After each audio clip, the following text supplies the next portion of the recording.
Hey y'all, what's up? That's from Hannah Montana. I don't know when she says that, but she says that, and I know that. Whenever I say that, hey y'all, what's up? I know that it's from Hannah Montana. At least I'm like 95% sure it's from Hannah Montana.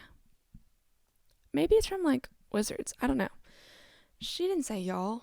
Anyways, hi. It's been a few years. I think my last YouTube video was 2022, I think.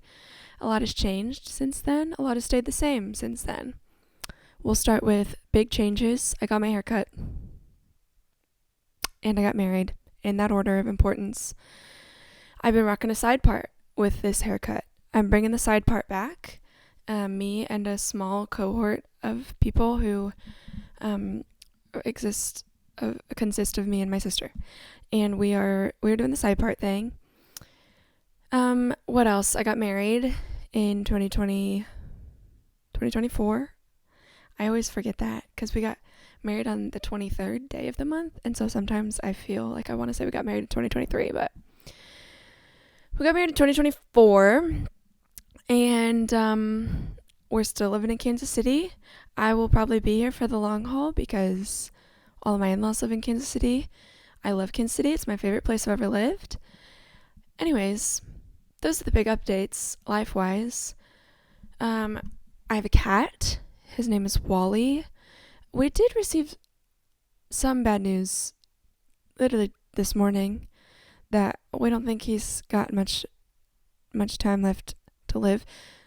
So I don't know why I'm starting the video with that, but that's just, on my heart, on my mind. He's the cutest thing ever. His name is Wally. Did I say that? He's a little tuxedo cat, and I love him.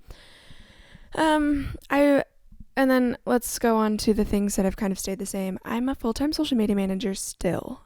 I'm pretty sure that's what my job was when I might have been a nanny when I was doing YouTube before. But I'm not a nanny anymore. I've been doing full-time social media for a few years now. In-house, social media manager. And that's why I kind of stopped doing YouTube, because it's really hard to do full-time content for someone else and then get home and have to do it for yourself. It's a tale as old as time. When you make your passion your full-time job, you lose your passion for it in a little way. So, in a big way, I'd say. So, yeah.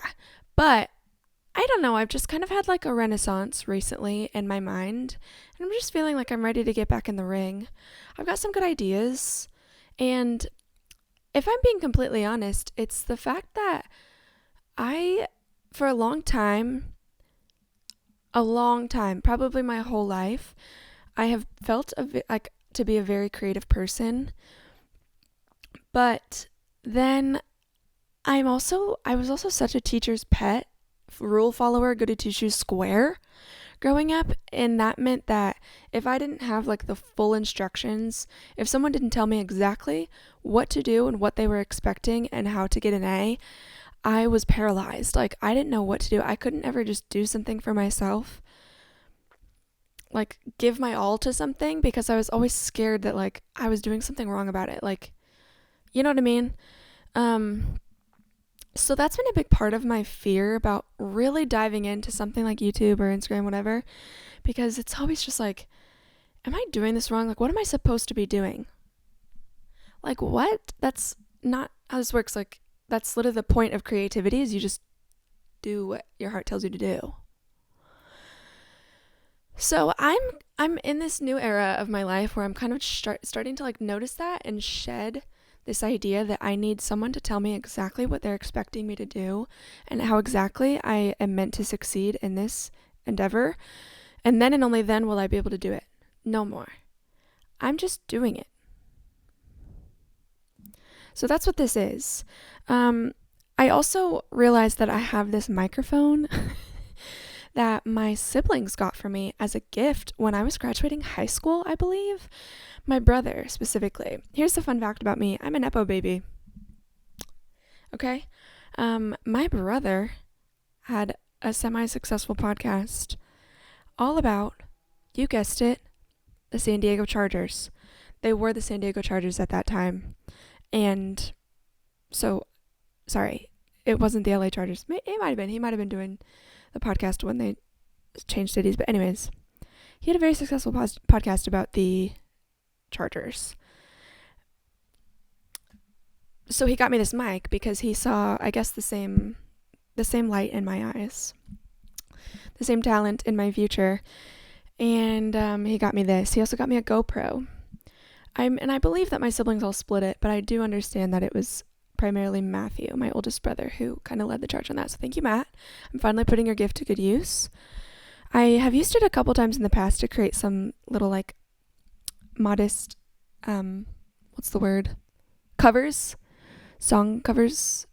Performance covers. And, but I'm like not, I used to really think of myself as a singer. I don't really think of myself as a singer anymore. Because I was never, like, really that good, you know?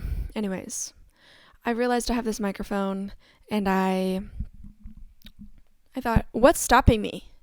So I pulled it out, and I created a list of a bunch of content ideas that I have, and here we are. Episode 1. I'm reigniting, resurrecting my YouTube channel. I'm realizing in this moment that I'm going to have to, like, do some rebranding, because I think it still says Emma Stanley. I know it still says Emma Stanley. I definitely haven't changed that. It still has some old stuff, so I'm going to have to do some changing, some rebranding. I'm also flirting with the idea of making a podcast, like doing sort of, you know, dual release, having a YouTube release. And maybe that would be my main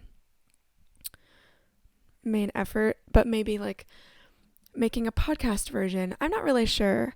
The reason I'm interested in doing a podcast sort of situation is for reasons such as this, Exhibit A. I have been rambling now for how many minutes? You're wondering, what is the point of this video? I'm saying so much. That's because I have that in me. I am a yapper, and I kind of dampen that a lot because I realize that nobody cares. But if you're watching this, like, you must care a little bit, you know, and you can fast forward if you want, but you care a little bit. And so I'm wondering if I might do, like, a podcast, just as a means of getting all the thoughts that I have out. Now, that is a double-edged sword because that is on one side freeing for me and kind of a fun outlet. On the other side, it's a little bit dangerous because one of the things that the Lord, we'll get into this later. I have a list of things that I need to talk about with you today. I have a number of things on the agenda. One of them is that one of the things that the Lord has been teaching me in the last couple of years is how to think of myself a whole lot less. And I don't know if this is, you know, serving that goal. Very much just talking endlessly about my thoughts, my opinions, what's going on in my life. So we'll have to give that some more thought. But this is all completely on a whim. I had this thought yesterday, and here I am recording this. I'm throwing stuff at the wall. Okay, now let's move on to some things. Did I talk about how I'm married now? I recorded one video before, and then I got really tired, and so I stopped. So I'm kind of forgetting what I talked about. I am married. Living in Kansas City, loving it. I did talk about this because I talked about my haircut. One thing I do want to address is that we are really wanting to start a family. So if you could pray for me and my husband, that would be so greatly appreciated. Especially in the last couple of weeks, it's been particularly difficult for me personally. So prayers are appreciated. I might, someday go into more detail about that. But for now, just know that's kind of one of the biggest parts of my life. Like, a lot of times when people ask, hey, what's new? It's like, that's kind of the only thing on my mind, So I just wanted to throw that out there. Let's see, I'm consulting my notes.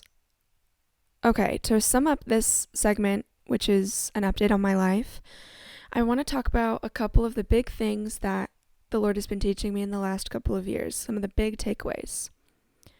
And if I were to summarize them into to 3 big categories, pretty much, the first, like I just said, is learning to think about myself a whole lot less. Is that light flickering? I apologize. Learning to think about myself a whole lot less. And that means, dying to myself a lot more, doing things, sacrificing my energy, my resources, my time for other people a lot more. That also means literally think about myself a lot less. Like, I used to journal in prayer all the time. Like, that was my MO. Like, I'd go to prayer, I'd go to adoration, and I'd be journaling. That's where you'd find me. And it happened a couple years ago. I just started to realize I am so sick of journaling. Like, everything that I'm journaling is just I, me. I'm struggling with this. I'm thinking about this. Ugh. And it started to genuinely disgust me. Like, be like, what am I doing here? Like, this is so gross. So I stopped journaling a little bit. So that's kind of been a new thing. I journal sometimes still, but mostly I'm in the mental prayer game. I'm really conversing with him. When he allows me to hear him, which is honestly not that often. So when I say conversing with him, I guess I just mean I'm doing this. I'm just yapping. I'm doing podcasts to Jesus and only Jesus. That's that. So yeah, learning to think about myself a lot less has been a big thing. And obviously just by nature of being married, that kind of naturally, gives you many opportunities to think about yourself a lot less. I could do better at that. I want to be explicit about that. Ben's probably listening to this like, yeah, okay, you're thinking about yourself a lot less. Sorry, honey. I'm doing my best. I could do better. So anyways, that's a big theme. It just seems to be coming up quite a bit. The second thing is learning to take myself a lot less seriously, my life a lot less seriously. This is related to the creativity thing I was just discussing. It's like, I don't need something to be perfect. Like, I don't need to make sure that everything is perfect before I can begin something or before I can post something or whatever.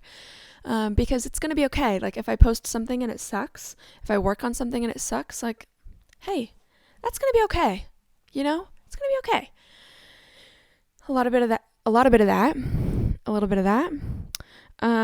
Just trying to have more fun, like take a little bit more risks. Even this is something I've been thinking about specifically in the last week. When you just are thinking about something, all of a sudden a horrendous, embarrassing memory in your life pops into your head and you like physically cringe at yourself from this memory. That's been happening a lot to me lately. And for a long time, I couldn't handle that. Like, an embarrassing moment would come to my head and it would just like, it still does. It still makes me want to die on sight. But I've been trying this new thing where I will think about an embarrassing moment and have to like, parent myself out of freaking out about it.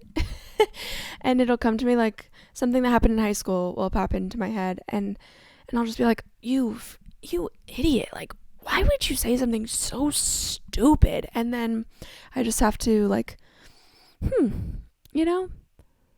that memory means absolutely nothing to me right now. Like, what is this embarrassment serving me from 10 years ago?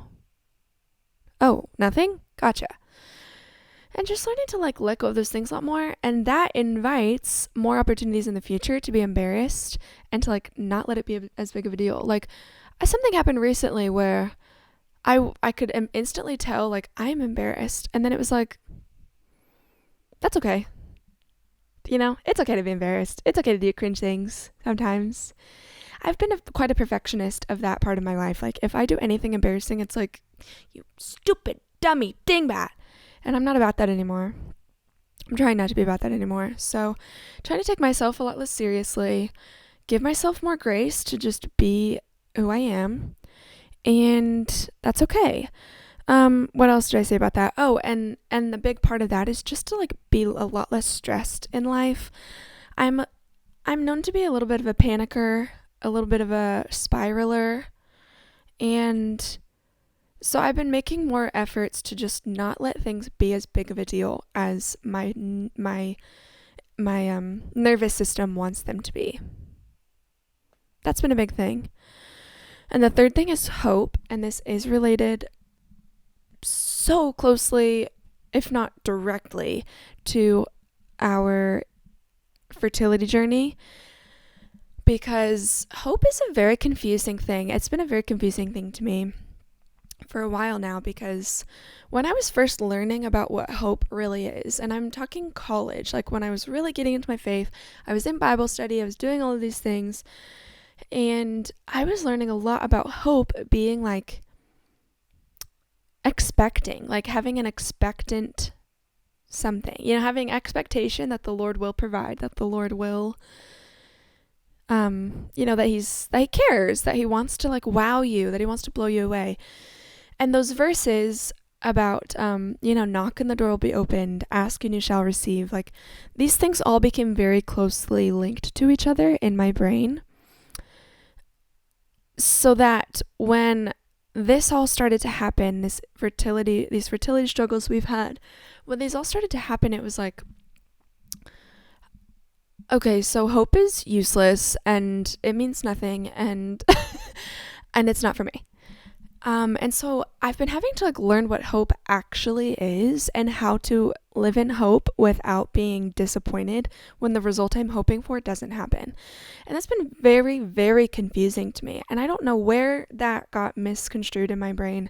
I don't know how it happened, when it happened, but it happened, baby. And it was debilitating for a while in this journey. So a couple of things happened. Again, this is another conversation for another day, but the point is, I've been having to learn how to have hope, like I just said, how to have hope without being extremely disappointed when what I'm hoping for doesn't happen. Like how to just continuously have hope that the Lord cares about my desires, and even that the Lord wants my desires as well. Meaning like there's no reason for us to have to hope that like we need hope for a miracle. Like there's no reason. We don't have any sort of diagnoses where like we are straight up infertile, like we cannot have children, so we're having to figure out how to hope for something that we like really don't believe will ever happen. I just confused myself. I don't even know what I'm saying. Hope is important, and I've been learning how to do it better. Sorry, that was crazy. I don't remember what I was saying. Hello? You good? Let's move on. All of that stuff is an update on my life. I think that's all you need to really know. I will touch on married life a little bit more, just to say that it is the best part of my life. I love my husband more than anything. Okay, I guess that's all that I have to say. Let's move on. There are a couple of things that I wanted to talk about. I have given up social media for Lent. And I'm going to be completely honest, I have been probably the worst at this Lent that I've been in years. Like, I've been on social media every day.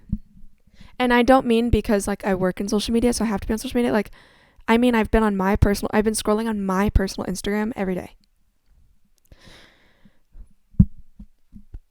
Lord have mercy. So let's just get that out there. I'm saying this because I gave up social media for Lent, and so there have been a lot of things that have been happening in pop culture that I want to dissect, and I haven't had the opportunity because I don't have social media. I'm not supposed to have social media. So I wanted to take this time. This is the real treat to this video. This is the real point of this video. It's not just to talk about myself for however long I've been rolling so far. It's really to share all of my thoughts on what's going on. The first thing is Secret Lives of Mormon Wives. All right, so listen, I know we shouldn't be watching this show. I'm just okay. This is not an endorsement of the show, and I just want to be honest. I have what's the term? My guilty pleasure.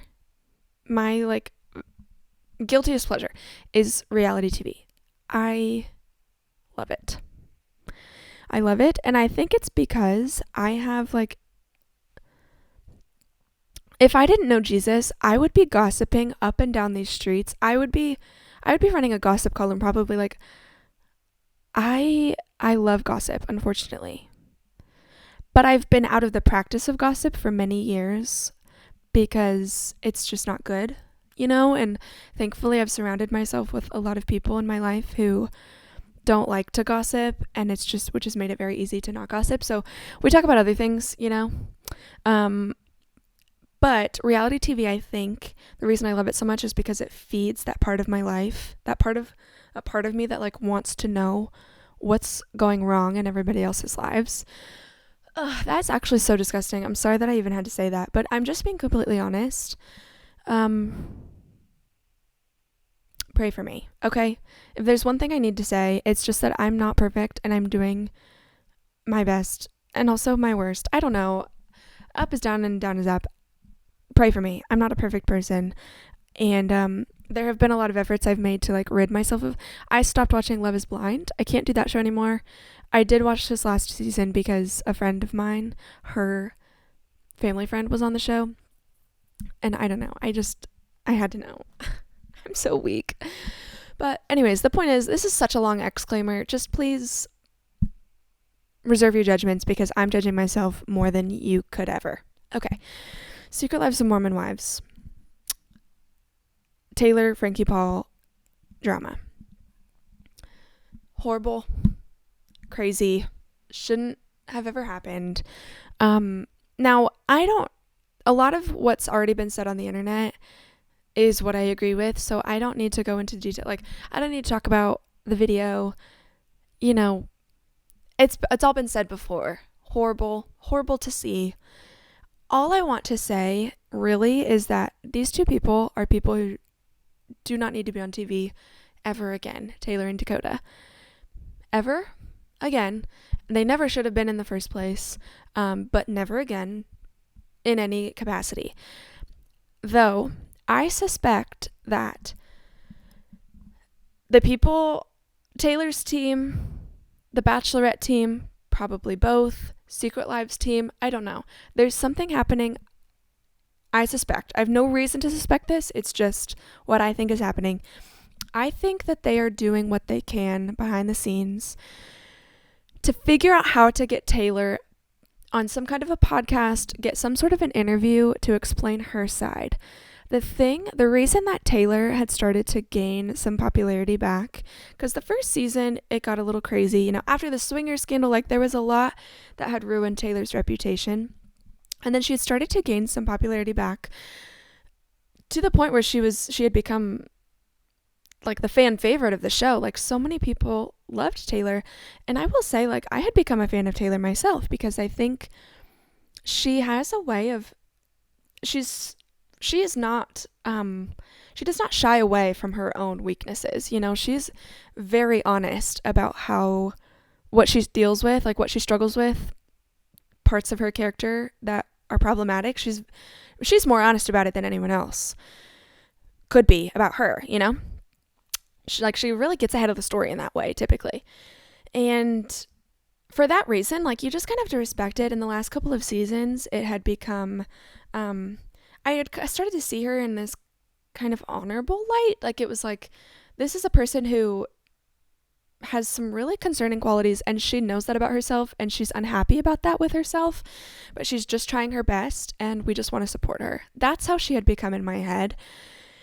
And then this last season of Secret Lives of Mormon Wives was the most painful viewing experience I've ever had, except for this last season of Love Island UK and last summer's season of Love Island USA.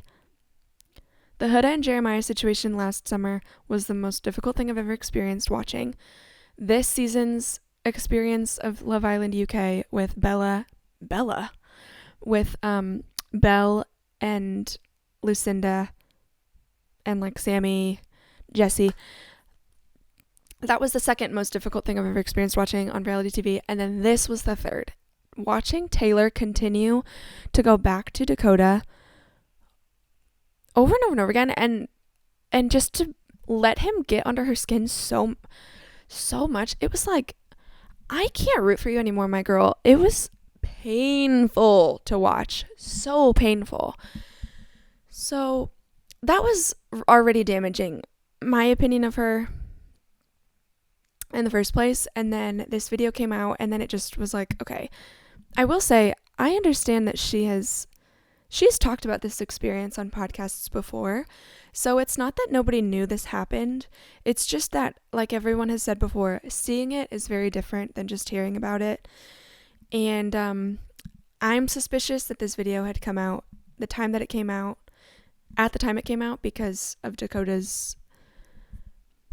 I just don't think Dakota's innocent. I think that he might be involved in having got this video out when it came out. The point is, these two people are extremely toxic individuals that are made even more toxic by each other. They have no business being together. I think this is Exhibit A as to why sex before marriage, sex outside of marriage, is so irresponsible, because now they have a child together. And that is just, I have no words. I pray for that child. I pray forever. Okay. So that's that. I hope that they are never on TV ever again, but I do think that they are probably doing their best. Oh, I never finished that thought. I think that behind the scenes, they're probably doing their best to try and figure out how Taylor can get on a podcast or something to tell her side of the story. And I will not be surprised if a few months down the road, or maybe a year from now, they air that season of The Bachelorette. Maybe they can't, because I think there have been enough spoilers now that it would be very easy to look up how this season ended, which, this is a spoiler alert, that sounded like Trump. If you don't want to look up the spoilers or whatever, this is a spoiler alert. We have heard that she did get engaged to someone, and then they broke it off like a couple months later, having something to do with Dakota. Obviously. That goes without saying. So I do suspect that it would be difficult to keep this season just in their back pocket to release later, because I wonder how they could keep everybody in the cast silent for so long. I don't know how it works, but I just wouldn't be surprised if they're doing their best to release Taylor's side to gain some more sympathy, and then they'll release the season later. I don't know. I have also heard whispers that Maura Higgins might be the new Bachelorette, in an effort to, make amends for what happened this season. I cannot explain how on board for that I would be. If Maura Higgins has no fans, I'm dead. And I didn't even know. I didn't watch her season of Love Island. I didn't even know who she was until I saw her on the red carpet for the Golden Globes, I believe. Something earlier this year, and she had that beautiful bob with the beautiful black gown, the stunning diamond necklace. Her makeup looked amazing. I posted on my Instagram story. That was, I think, seriously the most beautiful woman I've ever seen in my life. Like, everything head to toe that was going on with her at that event was 10 out of 10, 100 out of 10. So beautiful. And then I saw her on Traders, and I just love her. Okay. What? Oh, and the last thing I want to say about Secret Lives. Macy and Jace. I feel so sad for both of them, and I've heard a lot of hate for Jace online, and I just want to say, I feel so bad for both of them, I understand that Macy, I'm sorry, did I say Macy and Jace? I meant Michaela and Jace. Michaela has so much trauma in her past that is extremely real. I believe that her skin issues are closely related, if not directly related, to the trauma of her past. There's a lot that she's dealing with. I have full sympathy for everything that she has going on. I also have great sympathy for Jace, because I can't imagine, like, he has said it's been like 4 years that he's been having to convince himself that his wife loves him, and that is not a small thing. Like, I've heard it said by other people that, he just needs to like leave her alone, let her heal. She just had a baby. Stop pestering her for sex. And there is space for that. However, like, if you don't sympathize with Jace, I think you're missing a big part of the picture. And I think it's extremely unfair. I fully believe Michaela, did I keep saying Macy? Michaela deserves all the time and space that she needs to find true healing.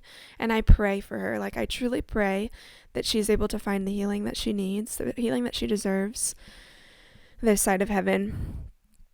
But I also, putting myself in Jace's shoes, even having full understanding, he understands probably more than anyone in this world what Michaela has gone through, what she has to go through every day. More than anyone else in this world, Jace knows, I assume.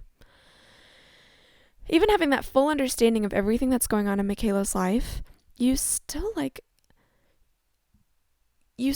crave intimacy with your partner.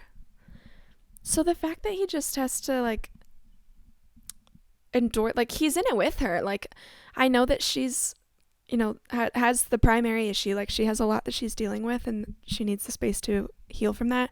But Jace is in it with her, and it just makes me sad. It makes me very sad for both of them. I'm really rooting for them, and I really hope that this time that she has on the beach can give her some healing that she needs, maybe answer some questions that she has. And I hope that this time apart will serve them, give them both the space, I just wanted to say that because I've been seeing a lot of people being really harsh about Jace, and I think he's a very good husband. I really do. And I only know what I know from the show. So if there's more behind the scenes, I don't know. But from what I've seen, I really sympathize for both of them. I just wanted to say that. The next thing, I have 3 more things, and then I'll let you go. The second thing is Paradise. Okay, this is maybe my favorite show I've ever seen. I'm having so much fun. Episode 7 of season 1 is the best episode of television I've ever seen, okay? If you haven't watched Paradise, and I fear that this is where, if I didn't already lose you with Secret Lives, I'm going to lose you with Paradise because it is significantly underrated. Not enough people are watching Paradise. I just want to say that. If you don't have a Hulu subscription, get the cheap one with ads. Ask your neighbor for their login. Ask your mom for their login. I don't care. There's only 16 episodes, okay? By the time this comes out, probably, all the episodes of season 2 will be out. There's 8 episodes per season. There's only 16 episodes of the entire show that you need to catch up on if you haven't seen it. It is brilliant, masterful television. I'm loving it. I'm having such a good time. At the time of this recording, we have not seen the season finale of season 2. Now, henceforth, spoiler alert, okay? If you haven't seen the show, fast forward or something. I don't know what to tell you. This is going to be a spoiler alert. Season 1, episode 7, the premise of the show is that there's this underground bunker that all of these people have lived in for a couple of years, and then it starts to unravel, like, what happened to the rest of the world? Why are they in this underground bunker? And the president dies. He's killed in the first episode. I think it's the first episode. And so there's like a murder mystery uncovering in season 1, and you're also uncovering like what's going on with this bunker and what happened to the rest of the world. Episode 7 of season 1 is the episode where it goes through the day. It's called The Day. It goes through the day that like the world came to an end and everyone had to go into this bunker. The most riveting, intense piece of television I've ever seen. I cried like 50% of the episode. It was just so intense. I actually had a nightmare last night about a similar thing happening, about the world coming to an end. Anyways, such good television. Season 2 has been a kind of a combination of what's happening in the underground bunker, but we're now out in the real world. We were told in season 1 that nobody survived, that the whole world was just wiped out and they're just living in this underground bunker. We then found out that there are people that are living out in the world. And so season 2, we've spent some time with some people who have been living in the world this whole time. And these worlds are kind of meeting. People from the outside world are aware of the bunker and they're coming to the bunker to hash things out. I don't really know what's happening. We don't know what's happening. There's so many questions. A couple of things that I want to say. Jane is so frightening. I did suspect that she had a bigger role. Like, for a while, they were making it out to be that, like, Jane is working for people even above Sinatra. Sinatra's kind of like the head honcho. She's the person who built this bunker. And she's the one who has like information that nobody else has in a bad way. Like, she's doing something, she's working on something, she's cooking something up that's really dangerous, not good for the people. And we don't really know what it is. And then in season 1, it starts to uncover that Jane, who's this other Secret Service agent, is like a crazy person. She's like a murderer. And you start to get the sense that she's even above Sinatra. Like, she's working for people above Sinatra. She might be even working for herself. She just is playing at a level that nobody else is playing at. She knows even more than Sinatra knows. But now I'm starting to wonder if she really is just crazy and she just like wants to be loved or something. I don't know. I'm having some like weird thoughts about Jane. Like, I don't really know what to make of her anymore. I thought she was like this mastermind evil supervillain, and now I just think she's an evil supervillain, not quite a mastermind. I wanted to say that. I also wanted to say that Gary is crazy. Again, this is the only episode we haven't seen yet, is the season finale of season 2, so if you're not that far ahead, then this is not going to be good for you to hear. Gary in season 2 is the mailman, crazy lunatic, incel. You don't feel bad for the guy, you know? And then Terry goes and like hugs him and stuff and is like, warns him that like, my husband is out there and he's going to kill you if you don't get your shite together. And then I just was like, I don't know. And I also felt bad for for Xavier, for like, Terry's stubborn. Sorry, but Terry's kind of stubborn. The fact that he lost her for 3 years or 2 years, however long it's been, because she wouldn't listen to him and like not get on the plane and go with him instead. But she went on the plane to Atlanta, and now they've been apart for 3 years. And this whole time Xavier thought she was dead.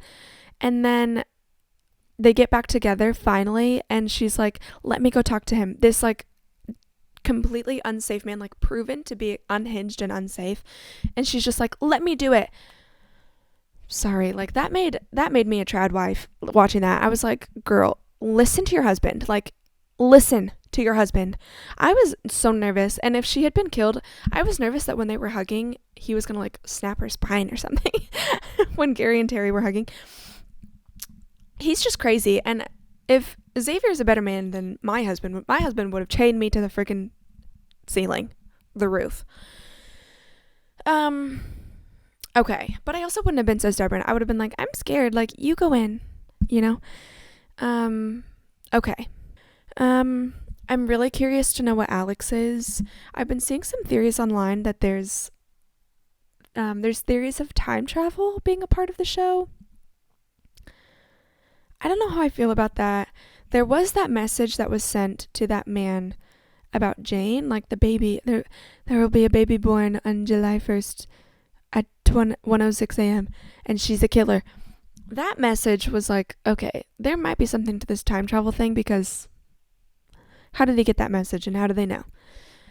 But otherwise, like, people have been suspecting that the nosebleeds have to do with like shifting timelines and people being a part of different timelines that their body knows they don't belong in, so they're getting nosebleeds.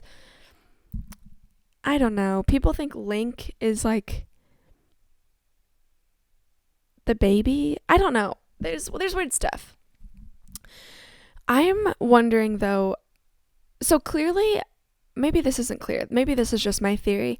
I think Alex was made by that man with the wife, Link's like father figure, the professor who Billy met at the bar. This is so chaotic. Like, if you don't watch Paradise, I might just cut this whole thing out. It's so chaotic. That guy with the wife, whose name was Alex, who died because Billy came in, he built this program to try and save his wife, and it didn't work. But I think that maybe Sinatra used that program to also try and save her son, And that's why Link is her son. Because Link, says, like, my name's Dylan. May 16th is my birthday. And she's like, it worked. I don't know. There's something there, obviously. Like, Alex is some sort of a program. I think it's like some sort of AI program. Maybe it's a time travel machine. I don't know. Some sort of program that was used to try and save Alex, that man's wife, and Dylan. And it didn't work on the wife, but it worked on Dylan. I don't know. We'll see. I'm very excited for the finale. Best show on television. Get Hulu if you don't have it. The last thing, I'm cutting out the third thing because it's just the Hannah Montana special, and I don't really have anything to say other than it made me cry. It's very beautiful. I do wish that there would be a tour, but I understand that Miley doesn't vibe with tour life, and I wouldn't either, if I'm being honest. That sounds horrible. But I would still love it. I never got to go to a Hannah Montana concert when I was younger, and it's, I think, my life's biggest regret. If I go back in time, I've asked a couple people this question, like, if there's one event that has happened in history that you could go back to experience, what would it be? And my number one answer is a Hannah Montana concert. So I wish that could happen, and I am extremely envious of the people who were invited to the Hannah Montana concert. Like, that was a part of the special, the people that were in that crowd. I'm extremely envious of those people. So much that I can't even think about it. I have to go numb because I can't believe that happened and I wasn't there for it.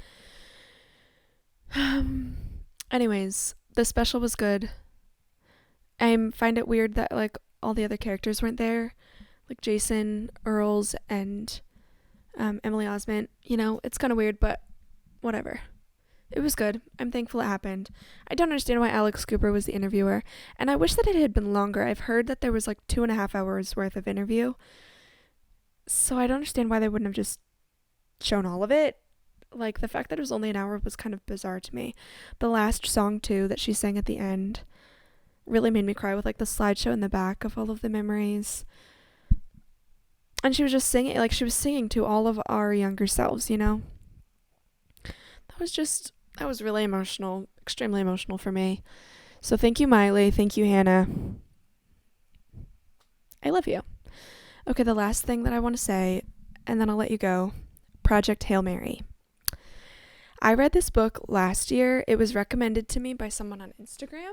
I had asked for book recommendations, and someone that I went to high school with who I've never spoken to put that in my box. And I was like, wow, thank you for reaching out. Like, I didn't know you cared like that. And then I looked up the book, and the premise sounded amazing. It's written by the same author as The Martian, obviously, and The Martian is one of my favorite movies. So I was like, I'm down, and I got the book, and then I found out that my brother had also read the book and gave the book to my sister to read. So then I found out maybe both of my brothers have read it, and then my sisters read it. So I was reading it, and it was just amazing. It was like, this is happening like while everyone else. I read the book, and then I found out immediately after that there was a movie already being made. So that just got me really excited. The point is, one of the best books I've ever read, one of my favorite books ever. So good. It made me laugh. It made me cry. I've been looking forward to this movie since I finished the book and found out that there was a movie being made. Such a good movie. I think I liked it even better than The Martian, and I love The Martian. Again, it's one of my favorite movies. Project Hail Mary is so freaking good. It's just so heartwarming. It's so tender. And I don't even want to say anything about it, because if you don't know anything about it, I want to say, like, don't watch a trailer. Don't do anything. Just go in. Because I went into the book blind, and it made it so good for reasons I don't want to name. There are just some fun things that get uncovered in the book, in the story, that are just so fun and so exciting. And so I would recommend read the book. I've heard that the audiobook is phenomenal. So maybe give the audiobook a listen if you're into that sort of thing. I kind of want to listen to the audiobook, honestly. And then see the movie. If you can only see the movie, if you don't care about books, that's fine. The movie is good as well. Point is, consume one of those 3 things, and it will be well worth your time. It's amazing. And I can't stop thinking about it. I saw it in theaters the third day it came out, and I already wanted to see it again. Like, as soon as we left the theater, I was like, I would go back in and start it all over again right now. And that's rare for me because I'm not really a movie rewatcher. And I'm buzzing to try and watch it again. Okay, so this is a lot. I don't even know if my phone is still recording, to be honest. Like, it could have stopped recording an hour ago and I wouldn't know. I don't know how long I've been doing this. Let me check. This is by minutes. I've been recording for, seconds. I've been recording for 1,393 seconds, which is extremely useful information. Why would it do that and not minutes? I don't know. The point is, thank you for listening. Thank you for bearing with me. And I'll talk to you soon.